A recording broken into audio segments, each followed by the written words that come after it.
What is going on? Happy Wednesday evening to you. Welcome into the UDDA Winner Podcast. I'm Dan Black. Joined with me, as always, is SportyJordy, battling a bit of congestion, but she's a trooper.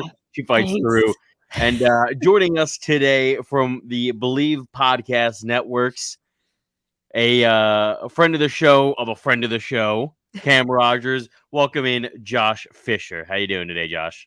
Good, man. I'm good. You guys are tight with Cam. Great guy. He's awesome. The expectations we were up here after him. Yeah. Prepare to be sorely disappointed. You guys want to hear a great Cam Rogers story? Yes, we are big Cam Rogers fans. Cam, let me first off start by saying Cam is a sweetheart. Great guy. Love Cam and I work together, but Cam lives on the East Coast. We all live out in Los Angeles. He'll make his way on out eventually, do the whole westward expansion thing. He was out for Super Bowl for the week. Yeah. We were out on Saturday having a couple adult beverages. What's the rating on the show? Is this PG-13 or R-rated? Okay, great. So yeah, we're getting hammered on a Saturday out in Venice. I order some edamame for the table. We eat. Yeah, who doesn't love edamame, right? Who doesn't love edamame? We eat, we finish, we're hanging out. Cam goes, "Oh my God, I think I ate this wrong." So, ate the edamame wrong. Instead of just taking them out one by one, he saw all our shells there. He just ate the full thing with the skin on it. And that's my favorite Cam Rogers story. It's brutal. He is a legend. He is absolutely a legend. Yeah, he lived to tell the tale. Yeah, his energy levels are otherworldly. Like, he's just always on go. Love it. It's insane. Yeah, he's literally a walking espresso machine. Where yeah, I'm like more like a matcha, like a walking matcha. I'll pick you up, but like I'm not gonna send you through the roof. Yeah, he comes in strong. Yeah, talk to me, guys. Yeah, so you started a podcast, The Charity Stripe, which I looked up on Instagram. Has quite the following on Instagram. I was very surprised. You also host the Horns Up Pod on Believe, both on Believe. Clearly a Texas fan.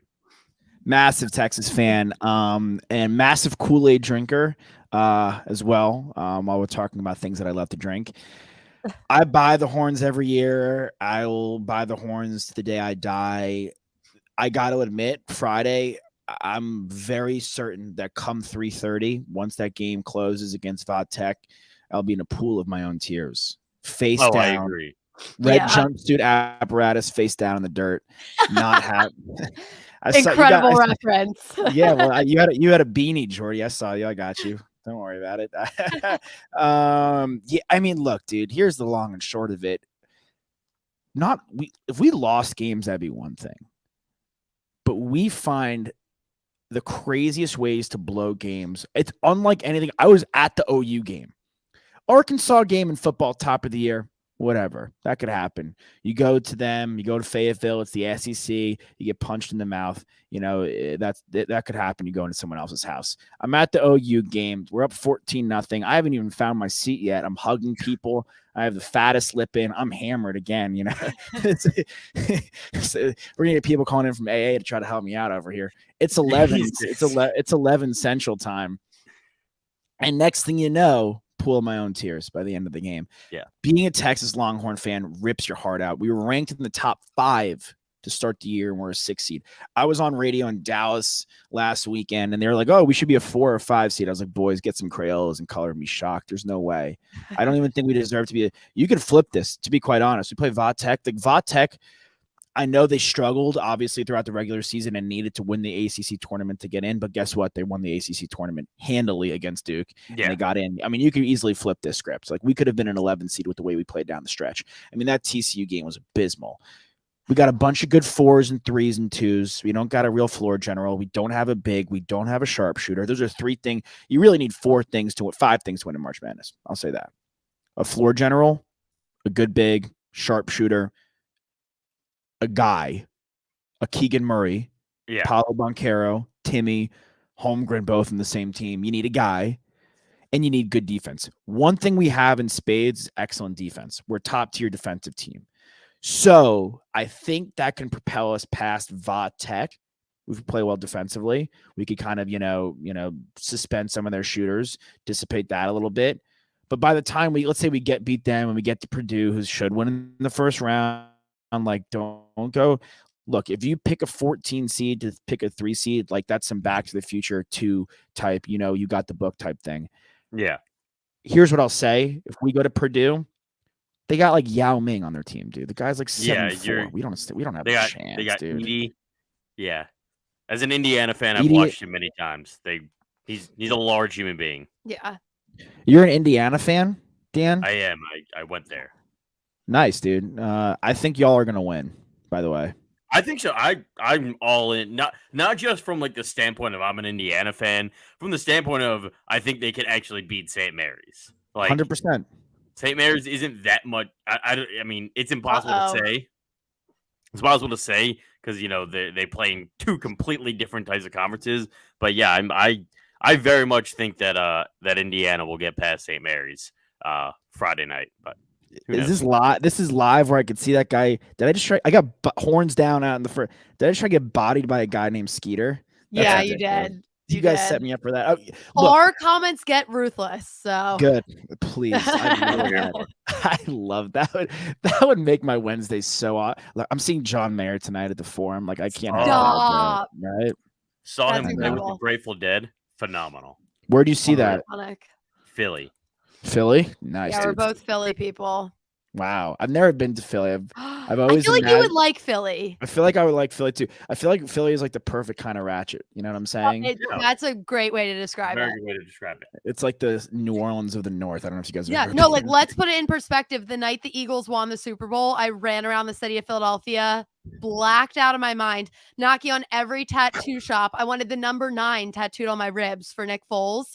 And finally, some guy opens the door and he looks at me dead in the eyes. He was like, "If you really want this, you're going to come back tomorrow." And I thank that guy every day of my life. Every day. Yeah. Sure. I'm a diehard Pats fan. Diehard. And that was a painful one. I mean, that was a great game now looking back. I mean, I can't really complain. But Indiana's got the guy. Like you have a guy that can get it done. Here's this is betting. Here's your crazy parlay 3-team money line it. This is my gut check for tomorrow. Creighton, Indiana, San Francisco. All 3 are going to win.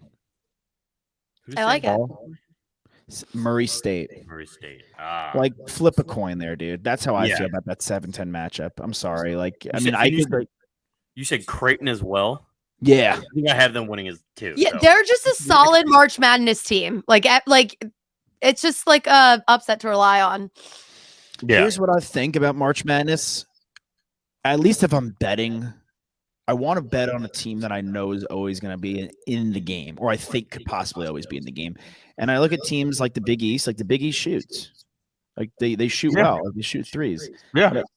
I love these comments. It's awesome. And like that's why I bet on the whole thing 2 weeks ago. I threw a couple Hundies, a couple Benjamins down on Villanova. It's fair. They got. I know you guys are Philly people. It's a hit or miss. D-Ray, Daryl Reynolds, shout out to him. He was on the 16 team, the 6-man over there. Thanks, Nate. And he's our boy. And so I always ride Villanova. But they were at plus 2,400, and you can't get me to pick Gonzaga at plus 350, especially because I don't think they're going to win. No. How are you guys feeling about Kentucky? Because I'm super biased about Kentucky. So as of right now, I have them winning the entire thing. But I again, have that too. You do? So here's my story. You do? We all have Kentucky winning? I told you this last week. Wait, listen. Did I tell you this story already, Dan? So I was born 3 times, I think. This is my favorite story. This is like how I became SportyJordy. This is my like legend. So I'm born March 30th in 1998. March 30th was the night of the championship game that year. Kentucky was playing Utah. Kentucky won. And now, my dad tells me that all the time. Like he told me it growing up. And now I just have this love for Kentucky. So anytime they're like somewhat decent, I have them winning the whole thing just because. Yeah. It's my hair. Like I have to. There's 3 of us on my show. We were doing our first. Come on. Yeah. Kentucky has what you need. They just do. Because they have the National Player in the Year. They have a floor general in Wheeler. They have another stud in Ty Washington. Mhm. They have depth with Toppin, Mintz, and they have a sharpshooter in Kellen Gray. I mean, he's shooting 40% from three. He just has to live out there in line. And, quite frankly, and it's kind of ironic because Sheboy fouled out against Tennessee with like a Lord of the Rings movie to go. But I think it'd be the other way around when they played Purdue. I think they would just send the body at Edie, and I think he fouls out. What is all this Kentucky hate right now? They're all from Indiana. It was the only team I could logically say it's them versus Gonzaga, is how I have it in the final four, and that is the quote unquote in my mind the best two teams.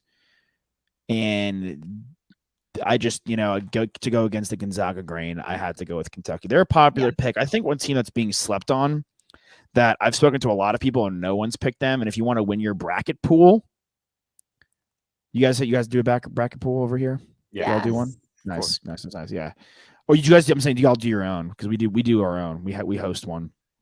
And I don't think a lot of people have picked Kansas. No, and I love Kansas.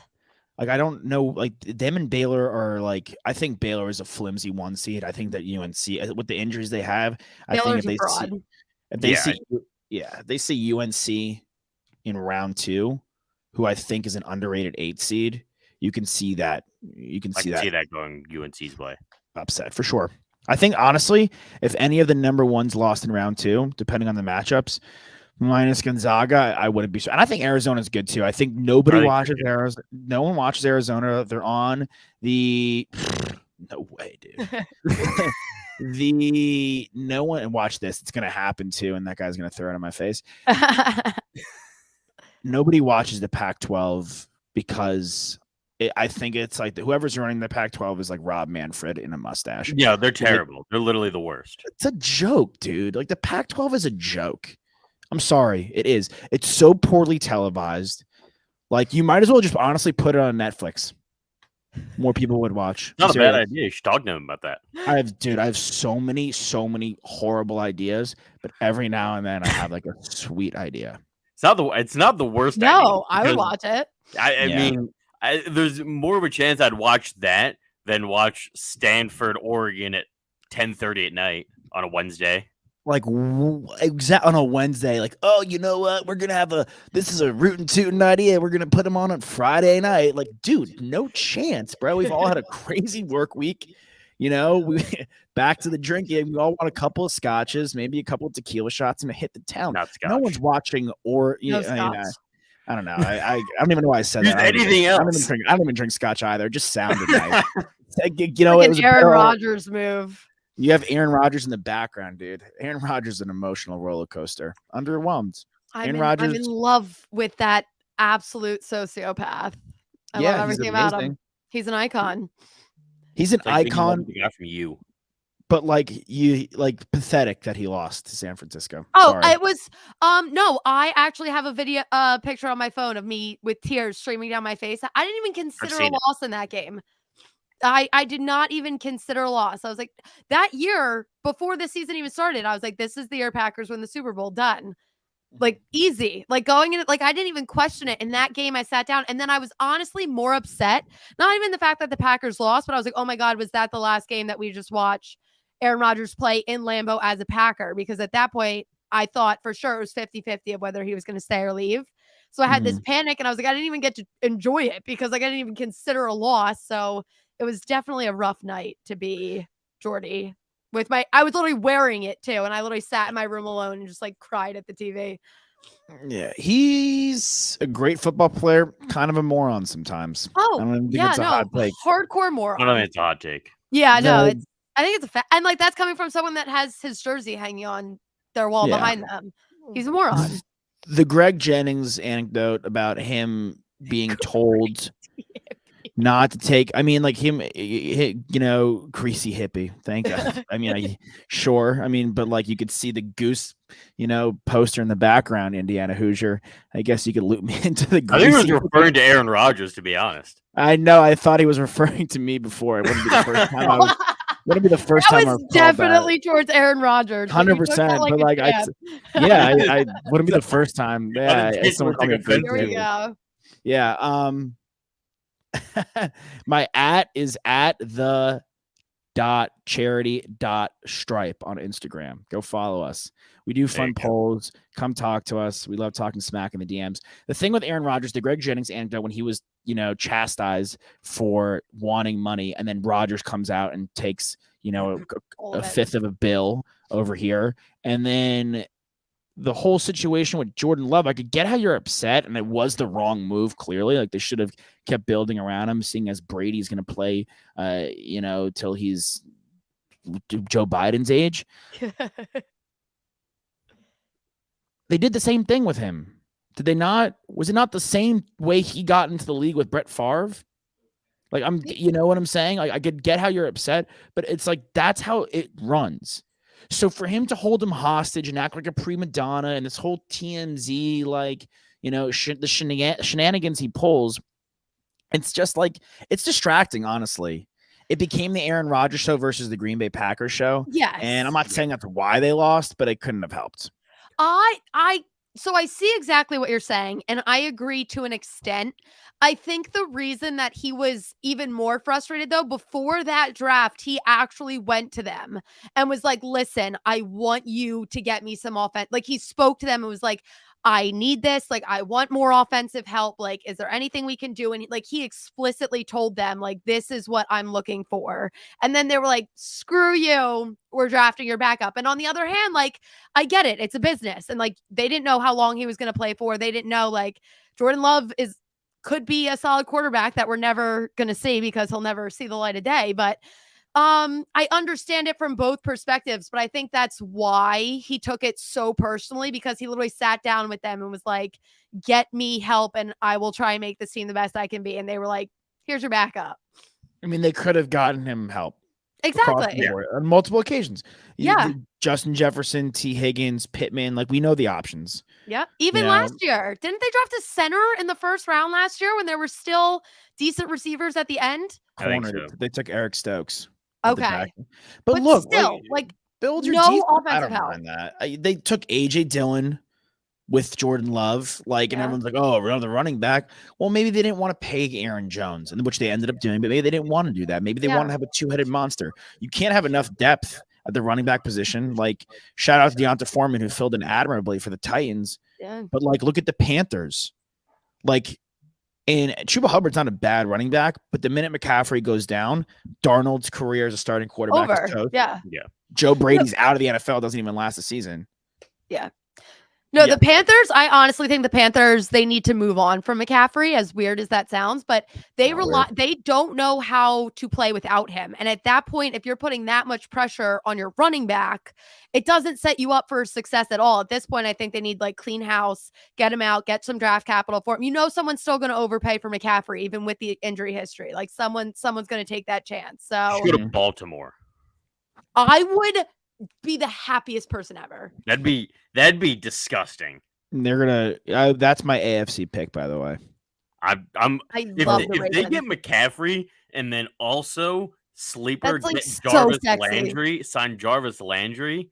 Now you got Landry, Hollywood Brown on the outside, and McCaffrey in the backfield, and Lamar Jackson. Freaking, what defenses how can you even prepare for them? No, they're going to get Antonio Brown too. And if Antonio Brown plays, he's still a top 25 wide receiver. Yeah, the problem is can he keep all his marbles in his brain for enough to last for a season? Worth the risk. To be honest. Look, it's not like he's out here harming anybody else. He's just, I don't think the Bucks. Yeah, I mean, he would have helped if the Bucks if he was there still. I mean, the Bucks got out. They got pummeled in the first half by the Rams. Yeah. That game was cut open from the jump, and it was admirable that they came back. But the Godwin injury was killer. There's bigger fish to fry for the Buccaneers. I mean, AB would have been a huge help, but if AB goes to the Ravens, it's worth the risk. Hollywood Brown's solid. Rashad Bateman, they spent a first-round pick on last year. Yeah, Mark Andrews. If McCaffrey's going to cost you a first, especially at them picking 14, 15, I'd balk. Or they're 50, they're 14. I'd balk at that. But I don't think he'd balk to a first rounder. I really don't. I don't know. I wouldn't give it.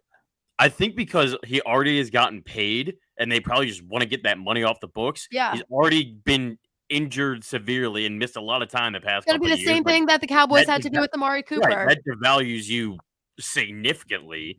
And I mean, unless you're a quarterback or a top tier wide receiver, you don't go for first round picks ever. Like if he's fully healthy in a Madden world where no one gets injured, right? In a Madden world, yeah. Oh, absolutely. On paper, yeah, but you can't. Like, I don't believe that Christian McCaffrey can stay healthy for an entire season. Granted, if you put him on the Ravens when there's other options and they're not entirely relying on him, I think it puts him in a much better position to make it through a season. But who knows? No, literally, like, think about Amari Cooper with the Cowboys. Like, that was literally getting rid of cap space. Like, that was a dump. And the Eagles probably would have, and this is my bias seeking through, but the Eagles probably would have given up a third for Amari Cooper, and the Cowboys probably would have deliberately been like, nope, we're not going for you. We're going to take a fifth and a sixth, basically just a sixth, because the whole thing was just a hot mess. But Amari Cooper, that was a steal for the Browns. Yeah, I mean, Cooper's great. The thing with McCaffrey, though, I mean, Cooper's not old, but at this point in his career, you can go Christian draft. McCaffrey's older for a running back. He is, but if you're trading for McCaffrey, you're hoping he's healthy. Yeah. And looking at that, if he is healthy, there's one other guy in the league that can realistically do what he does, and it's Kamara, and he's obviously not going anywhere. But there's no one that's coming out that's like that. It's another the back. What's going on with Kamara right now? Is he facing jail time still? I don't know. I completely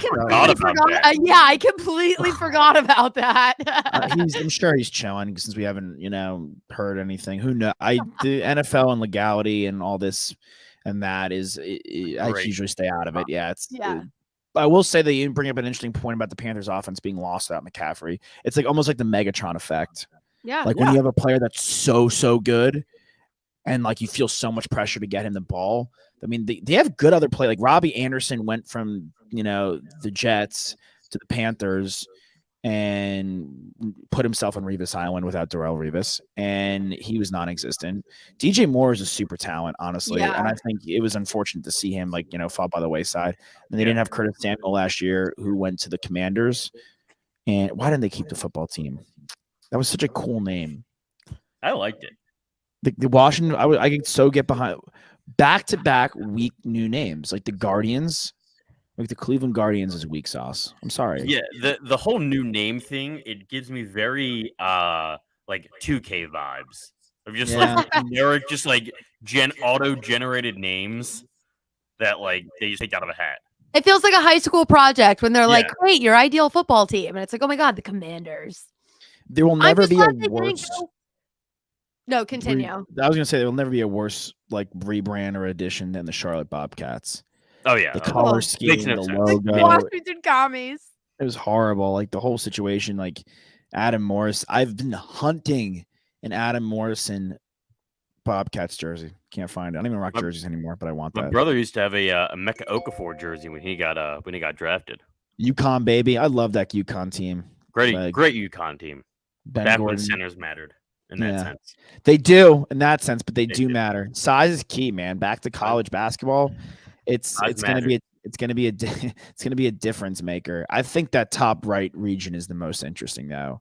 I think if Illinois can shake Houston, talk about size, Kofi's going to present an interesting matchup for Arizona. But Arizona is also one of those teams. Again, going back to the Pac-12, absolutely sucking booty. As far as being televised, because there's great teams and great programs out there as far as being televised goes. Arizona is one of those teams that people could view them as a paper straw 1 seed and not pick them. And the 1 or 2 people that picked them in the bracket that because they've seen them, they could go on that run. I think Baylor, again, though, is a tough call. Anybody picking Baylor is running a major risk. Yeah, I think so. All right. I 100% agree with you. I think they're the first number 1 seed to be upset. What is this is not a 1 seed, it's a 2 seed. What is your take on Auburn? I have them in my national championship. And I know that sounds nuts. But I look at it, Kansas has a kind of a tougher road because they have Wisconsin. They're going to have they have Iowa in their side of the bracket. They have LSU. Providence, sneaky Providence. Yeah, I'm a fan of Providence. Yeah, I we love just like Providence. from that side of the bracket. I just look at them and there's something about them. I like it. It's like one of those, not a similar situation. There was a couple years ago when Oregon was a 3 seed and they had a big injury. Yeah. Was it Dylan Brooks that got hurt? Someone got hurt on the Oregon team. I don't remember off the top of my head. And everyone balked at them. Everyone told them to kick rocks, and they go to the Final Four. Auburn was the hottest team. I thought they were going to win the whole thing back in late January. A couple tough stretches. Now they're a 2 seed and everyone's forgotten about them. If you have them winning the whole thing, I think that's also a fun and strategic bet to win your bracket. I think that bottom right, Iowa, Kansas, Auburn. I have Wisconsin losing in round 2. I have USC losing to Miami. I have Wisconsin. I have Iowa State beating LSU, and then I have Iowa State beating Wisconsin. Bold. What is your reasoning behind that? Brockington. Fair enough. That's all I need. I don't agree with you, but I get it. That's the thing. I don't agree with that. Tough defense. We'll get over with Scout. Tough defense in the Big 12. Very tough defense. That's the strongest suit of the Big 12. Which is Big ironic. 10, ironic, right? Because in college football, it's the complete opposite. Yeah.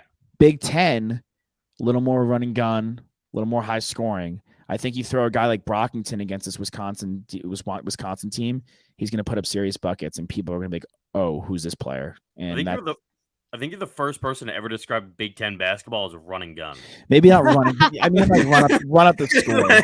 Run up the score. They score more points than we do in the Big 12. Oh, definitely. I think the offenses are probably better, and the big men are also, and there's more big men, and there's better big men. So they just naturally will score more inside and all that kind of stuff and run up the score. I don't think run and gun in the sense of speed wise. I mean, more so run up the score. Right. Right. Yeah. I think that Big Ten not having any Final Four teams is interesting. It's very plausible. You have to. What I always do is I go, who do I think the best conference is, and then I ride them. So this year, I think the best conference is the SEC. I agree. Basketball, and then you ride them. That's it. That's how I feel. Love it. Yeah. I don't trust anyone from the ACC. Don't trust. That's my whole thing with North Carolina is I think they could definitely I could see them getting to the Sweet 16, but I also would not be shocked at all if they're bounced in the first round. I just feel like they're very... North Carolina loses to Marquette and then Shaka Smart beats Baylor in the second round, I will literally break my own kneecaps. I owe somebody money in Atlantic City. I will break my own kneecaps. I'll do it. I'll come back on live with you guys and do it. I don't want to see that. That's content right there. Hey, you don't have to watch, bro. But take the content. Yeah, exactly. I mean, that's fair. Who's your sneak? I'm big on Providence. I've said this for the last few weeks of the lower seeded team to make a run. Who do you think is a kind of underdog or under the radar team to make a deep run? The opposition, Iowa, they will have to beat Providence, presumably. Look, Iowa, Bohannon, McCaffrey can shoot. Then you have Keegan Murray, bro. Keegan Murray's a bucket. He might be the best player in the tournament, and he can prove that right here, right now. I think. I mean, you're not wrong. He has Jabari, Holmgren, Bunkero are going in the top 3. Jaden Ivey is probably going to go 4th. But then after that, it's pretty much a toss-up of who's going to go 5th. Jalen Duran can go 5th. You can get Keegan Murray at 5th. You can get Johnny Davis, It's who's going to perform the best out here. So what I would say is I'll ride who I think the best offensive player in the tournament is. It's Keegan Murray. Or at least as far as getting a bucket in college basketball goes. And I think Iowa could give a great game to Kansas and take them out. I think they take out Providence. And on the bottom side of the bracket, it's Auburn versus Iowa, and then it's pick your poison. Which is, the Jabari, Keegan. I know it goes against everything you stand for, but the Jabari Keegan matchup is enticing to me. Like, would I be surprised if Michigan State beat Duke? Not at all. Instead, would I be surprised if Davidson beat Michigan State and then beat Duke? Not at all. Like, wait, hold on. I can understand the Davidson over Michigan State thing. Totally fair. Understand that. You think Davidson would beat Duke as well? No way. I don't think it's going to happen, but I wouldn't be surprised. Like, this Duke team has lapses. They're wicked young, dude. For sure. They're unbelievably talented. They're going to have 4, maybe 5 first-round picks. Wendell Moore Jr., super excellent, super underrated. AJ Griffin, another guy that could be the 5th player taken. Like, if Duke has a good tournament and he shoots well, like, he's a good 3-point shooting forward. Good body size, very athletic. Like, if the Duke Blue Devils play well, and he's a big reason, he can be the 5th guy taken. But anything could happen this year. There's no team where I'm like, there's no team like the Gonzaga team last year. So that's what I would say on that. I feel like my bracket, the east part of this bracket, bottom left, that's where my entire bracket is going to be demolished. Because other than Kentucky I'm very confident in, but who's going to end up playing Kentucky in the Elite 8? I'm like, it stresses me out, and I've changed it 14 times because, like, I just don't trust Baylor. But then I feel like there are a lot of sneaky upsets that could potentially happen, and I feel like no matter what, I'm going to pick the wrong upset. Mm-hmm. I think people are really hot on UCLA, which I think they're going to the Elite 8. I have them in my bracket, but it could also be one of those situations where UCLA gets popped early, like by Indiana. Like, Indiana could be the version of them last year that gets hot, takes out St. Mary's, takes them out, after playing that playing game that gets you warmed up and tuned up. Totally could be a situation like that. And people could be riding the UCLA high from last year. You should never be surprised in March. Literally anything could happen. Yeah. Go ahead, Jordan. I was going to say one of the teams that I really love and I've had my eye on is San Diego, but where they are at in this bracket, I can't see them in a position. I can't see them beating Kansas. And so, like, I feel like it sucks. Like, this is one of those weird years where, like, they honestly would have been better off being a lower seed, because I think then it would have given them an opportunity to go on a little bit more of a run. But with where they're at, I think they're going to win a game and then get bounced. If they could lock it in defensively, and if you could lock him up, which is tough, but Texas has done it. Like, if you could put the clamps on him, that Kansas team is in trouble. Like, we beat Kansas. I do not think we are a threat to win March Madness. I don't even think we're going to go to the Sweet 16, to be quite honest. But we've beaten that Kansas team, and that Kansas team is beatable. If you could lock Agbaji up, I think that either that Creighton or that San Diego State team, which notoriously plays good guard defense in the past, like in throughout the years, I think, anything, again, if one of these number ones lost in the second round, I would not be super shocked. Yeah. Gonzaga the most shocked, but wouldn't be super shocked. Yeah, I'm not really big on any of the number ones, to be honest. Like, I'm not hugely. I really don't believe in Gonzaga. No, I don't trust them. So that's not news for me.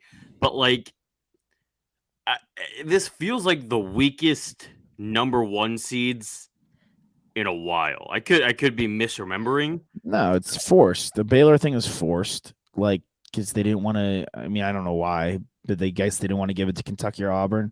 But the Baylor thing is completely forced. Like, they're broken. I think Kansas is strong. I think Arizona is strong, but Arizona is strong if that's the 4th number one, not like the 2nd number one. Right. This Gonzaga team is good, though. Yeah, I think they're very good, and they finally hit their point where they're getting the great young talent and not just the talent they develop, so that makes them that much better, as we saw last year with Jalen Suggs. But I just, none of them scare me aside from Gonzaga, just because they're so consistent every year. Arizona, as good as they are, I never buy into Pac-12 teams in any sport. But I just feel like if I'm looking at Arizona versus Auburn, Arizona versus Kentucky, I'm taking Kentucky and Auburn over them 7 days a week. Mm-hmm. Yeah, I can understand that. I think another guy brought up Keegan Murray. How it's a big tournament for him, though. But going to Gonzaga, I think it's a major tournament for Chet Holmgren. It's huge, especially for his draft stock. This could be the tournament where Chet Holmgren gets crowned as the surefire number 1 pick. Again, he plays in the West Coast, so a lot, and the competition is weak. Right. At least at the beginning of the season when he's getting his feet wet, this is his time to shine. He'll probably see, what does it stand? He'll see a good 8 or 9. That Boise State team, good head coach under Few.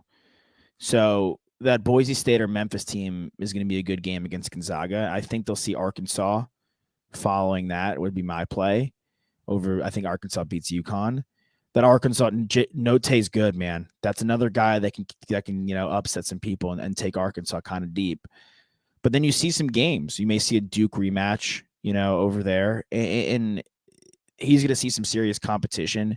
So I think Holmgren, if he can take over and show how versatile he is as a player. Obviously, people focus so much on offense, but he's such a sound shot blocker, and and he's a good ball handler and good playmaker for his size. I think people can really, turn him into a major tournament darling, which is weird to say for a guy that's considered the number 1 overall pick. Yeah. I mean, it's just whenever I look at Chet Holmgren, I'm just like, how are you still like, and I mean, I look at Kevin Durant and he's still, he's Kevin Durant, but like I look at these guys and I'm blown away that you can even perform at this elite level and be 100 pounds. It defies logic. It's crazy, but he'll put a little size on him. Yeah. I have a quick question for you, NFL related. We talked about Aaron Rodgers, drama queen, kind of crazy. The Browns, Baker Mayfield. Your opinion on that situation, the Deshaun Watson. I hate Baker Mayfield. Yeah, we're an anti-Baker Mayfield podcast. I think he's good. I've seen him play like live so many times. He's really good. College Baker Mayfield or pro college Baker Mayfield? But 2 years ago, we're talking Baker Mayfield's the guy that's going to save the Browns, take them to the playoffs, and he's hurt last year. So here's my thing on Baker. Talent-wise, I don't think he's bad. Like, I think he has what it takes. I think what pisses me off about Baker Mayfield and why I'm so against him is just because he comes out with this cocky, conceited attitude and then shows us the bare minimum. Like, he was not the bare minimum. That's a little aggressive, but average play. And you're on a team that 100% should have been a playoff team. Granted, the injuries and all that. But he was on a solid team and still didn't really show me anything remarkable. So I've lost faith in him. And I want to like the Browns. Like, there's a lot I like about the Browns. Oh my God, if I hear this one more time, I'm going to kill someone. There's a lot I like about the Browns, and I want to see the Browns do well. And I just don't trust that Baker Mayfield is going to be that guy that gets them to a Super Bowl. I don't think you're going to win because of Baker Mayfield, but you could, win with him. I don't think it's out of the question. First of all, the cocky attitude, the antics, quote unquote antics, this is what's got him here. So he can't abandon it now. It's gotten him this far in his life. People poo-pooing him for his brand. People, it works for him. It's worked for him.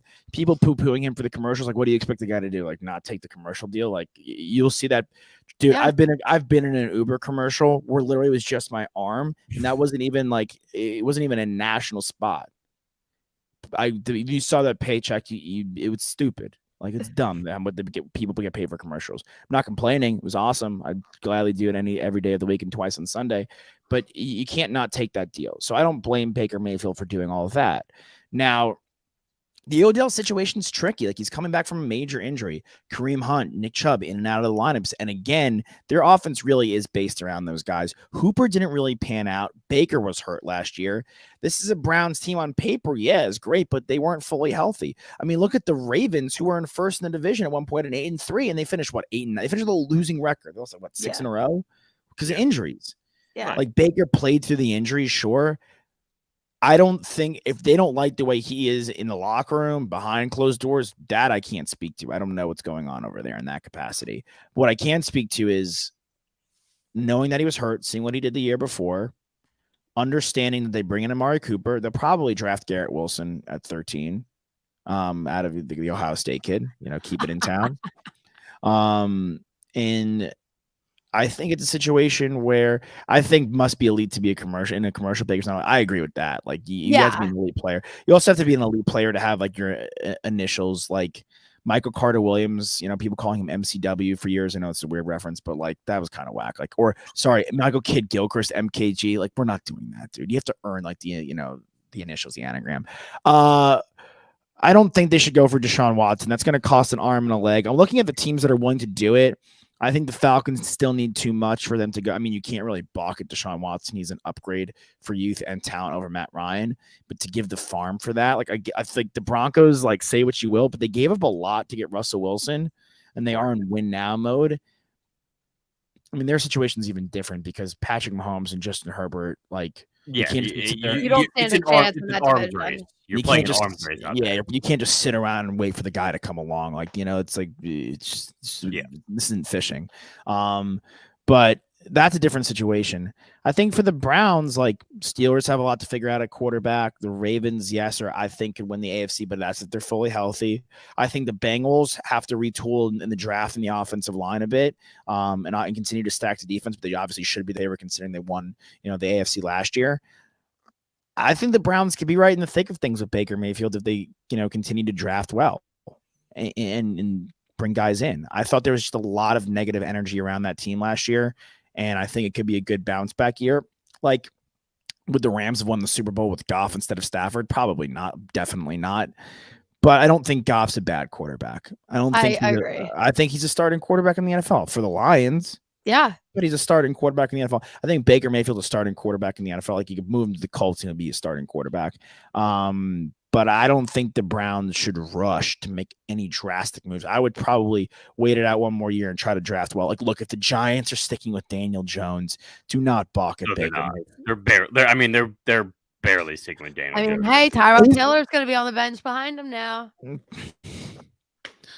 How many years? Maybe Tyrod Taylor can stay healthy because he's not going to be up against a rookie quarterback. Maybe it'll break the curse. Yeah. Break the curse. It's one of these things is like, how many times I love Tyrod Taylor. He's the nicest guy, but how many times are we going to do this? We're like, maybe he usurps him. Like, not going to happen. Listen, I work out for him. So I just want to make one good season. I respect the man for understanding his role. At this point, he knows he is not the long-term answer. He knows he's just like there to, balance things out and keep things afloat, but he's getting paid $17 million to do it. Like I do. There's a lot worse things that I do for $17 million. I mean, dude, being a backup quarterback, best job in sports. Chase Daniel accumulated $41 million now throughout his career and played 5 games. Started 5 games. Give me a can of dip, maybe a beer on the sideline, call it a day. Yeah, that's what I'm saying. Totally, Ryan Fitzpatrick. He gets to go all over, meet everybody. Gets paid very well. Yeah. He at one point was like legit. Maybe you throw Tyrod Taylor in the mix, but he at one point was like a legit starting quarterback. Yeah. I mean, now like you can make that argument. Joe Flacco too. I mean, he was incredible. No, Flacco now. Yeah. And now he's literally just bouncing around. I mean, he's back on the Jets as of today. Classic. Classic. All right. Before we wrap things up, Josh, we got to ask you tonight. 2 great games. Your bets for these last playing games. My bets for these last playing games. Let me see what we got on the slate tonight. Notre Dame and Rutgers, and we have Wright State versus Bryant. They're the first game. Notre Dame, Rutgers the second game. Wright State versus Bryant. Yes. I'll call a spade. Take 3 shots of tequila and flip a coin for that 16 matchup. Fair enough. Rutgers, dude. Yes. Ron Harper Jr. Absolutely. That's it. Rutgers killed the state of Indiana this year. You guys. And he has a chance to do it against Notre Dame too. You guys hate Baker Mayfield. I hate Notre Dame, dude.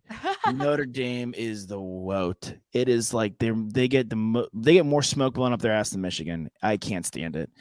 I think they're the worst for college football. Rutgers. Rutgers. I love that. I was going to say, before you said anything, there's one right answer for that game, but you got it. So yeah, you got it. And listen, Rutgers already beat 2 Indiana schools, upset Purdue and Indiana.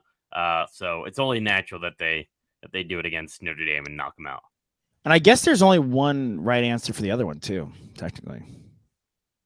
Is that a pun? Right state, Okay. baby. Boom. There you go. Oh wait, I completely missed that. There we go. I was like, I don't get it. Boom. Chess and checkers, Yeah. baby. Chess and checkers, Dan. Yeah, that's true. All right. Well, you can give yourself a shout out again for everyone to follow you. Go follow us on the charityship, the.charity.stripe, Twitter @_charityship_. Go check out Believe Podcast. We do so many great shows over there. Yeah. And check out our Horns Up Talking Texas podcast if you like the horns with Quan Cosby. That's a real fun one as well. And yeah, that's it. There you go. Me. Don't forget to follow us on all our socials as well at UDA_winner. Josh, thank you so much for coming on. Good luck to your horns, even though I don't have them winning against Virginia Tech, but we will see. Good. Will see come this weekend how they do. Thanks so much. I don't have them either. I'm sorry. It's all good. Hook 'em horns. We'll see you later. We'll see you another time. Good luck with your bracket. We'll see you guys next week. Thanks, Bye, y'all. guys.